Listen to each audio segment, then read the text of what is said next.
자, 여러분 안녕. 디딤 영상 하겠습니다.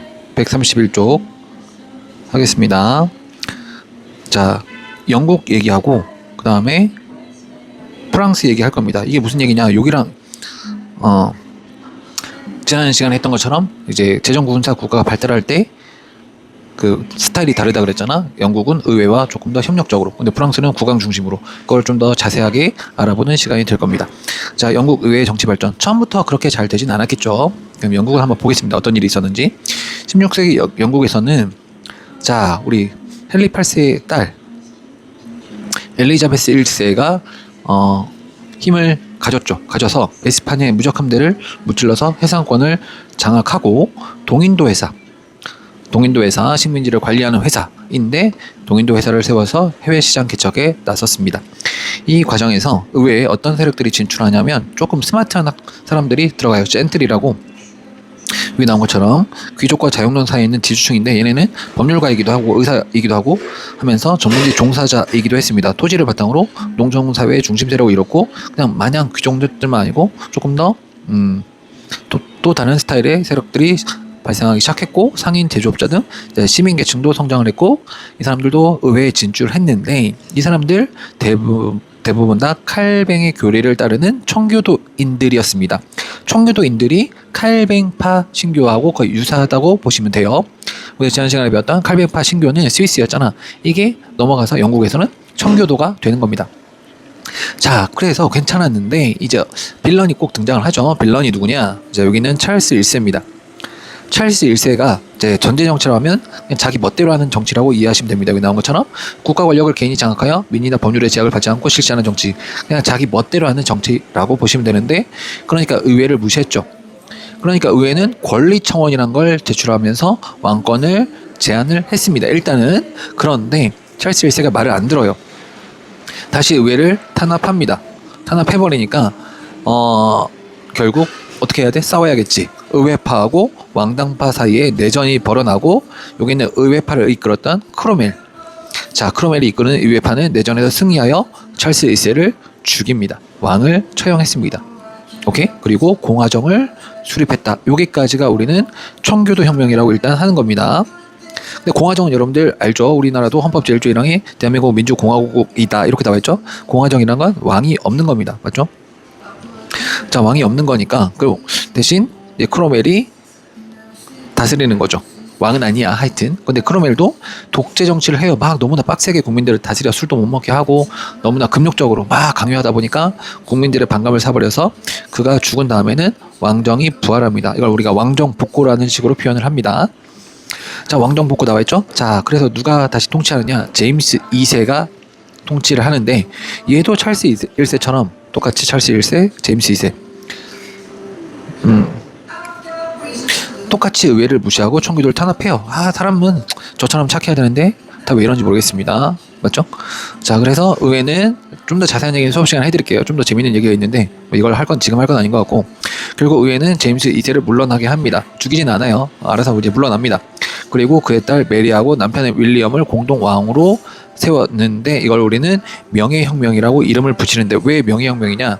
이 혁명을 할 때 피를 한 방울도 흘리지 않았습니다. 그러다 보니까 우리는 명예혁명이라고 얘기를 하고, 그래서 어떤 걸 만드느냐? 권리장전이라는 문서를 승인받았습니다. 권리장전의 내용은 여기 밑에 잘 나와 있고요. 여기 권리장전 너무 중요한 내용입니다. 자, 그래서 이러한 과정에서 영국은 자, 입헌 군주제의 토대를 마련합니다. 입헌 군주제가 뭐냐? 여기 헌이 뭡니까? 헌법이죠. 군주는 왕이죠. 군주는 있는데 헌법적인 통치를 받는 그런 정치 체제를 입헌 군제라고 합니다. 여기 나온 것처럼 군주의 권력이 자기 멋대로 전제 정치하는 게 아니고 헌법에 의해서 제한을 받는 정치 체제를 말하는 겁니다.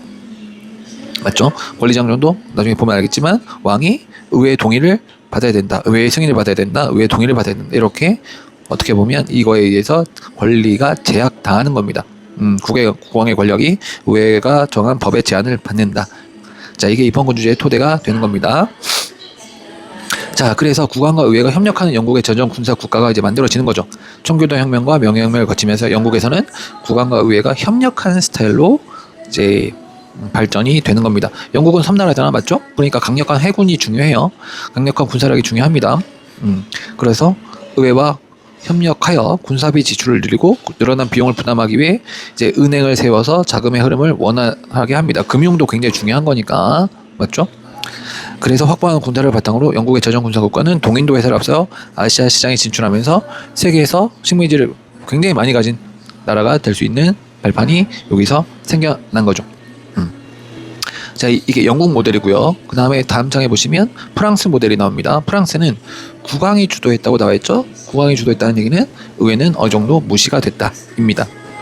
프랑스에서는 왕권 신수설을 철저하게 믿었다. 뭔 얘기야? 국왕의 권력은 신으로부터 부여받았다. 아직도 중세에서 벗어나지 못했습니다. 아직도 가시예요. 왕의 권리는 내가 줬다는 얘기죠. 그래서 국왕의 절대적인 힘을 강조했죠. 자, 이렇게 하면서 제정 군사 국가를 확립한 국왕인데 이게 가장 대표적인 사람이 누구냐? 태양왕 루이 14세입니다.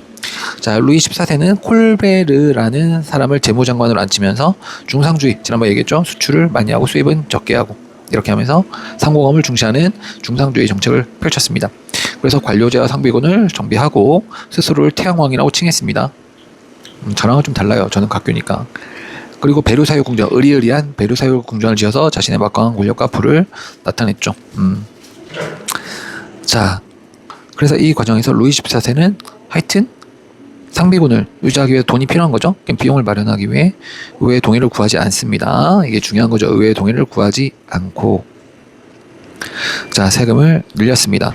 자, 그럼 루이 14세는 어떻게 전쟁 비용을 마련하였네. 의회 동의 없이 세금을 늘리고 농민으로부터 과도하게 세금을 받았는데 저항 안 한 이유는 봉건 귀족의 특권과 이익은 보장한 거야. 얘네들하고 타협한 거야. 그러니까 제일 밑에 있는 사람들한테만 처걷고 그 위에서 관리하는 사람들한테는 안 거두니까 불만이 위에서는 없으니까 어느 정도는 눌러진 거죠. 근데 나중에는 터지죠 이게. 그래서 루이 14세가 프랑스의 세력을 넓히고 왕의 권위를 높이고자 무리한 대외 전쟁을 자주 벌이면서 국가 재정은 더욱더 어려워졌는데 여기서 더 큰 일이 뭐냐. 지난 시간에 우리가 종교전쟁 배워서 종교적 선택의 자유가 부여됐다 그랬지. 베스트팔렌 조약 이후로. 그런데 루이 14세는 야, 그것도 너네 안 돼. 신교의 자유를 인정하지 않아. 맞죠? 그래서 상공업 분야에서 활약하던 신교도 위그노, 여기도 칼뱅파예요. 칼뱅파가 이제 영국으로 가면 총기도가 되고 프랑스로 오면 위그노가 되는 겁니다.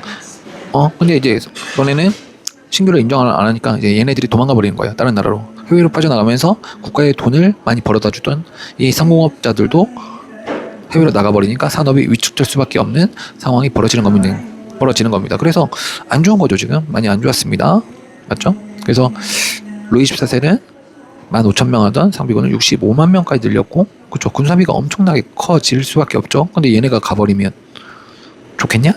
아니겠죠? 그래서 프랑스는 혁명이 크게 옵니다. 그건 다음 시간에 우리가 배우게 될 겁니다. 오케이? 자, 그러면 132쪽까지 다 한 것 같네요. 자, 그러면 잠깐만요. 목이 마르니까. 라떼 맛있네요. 자, 그러면 여기까지 하겠습니다. 안녕.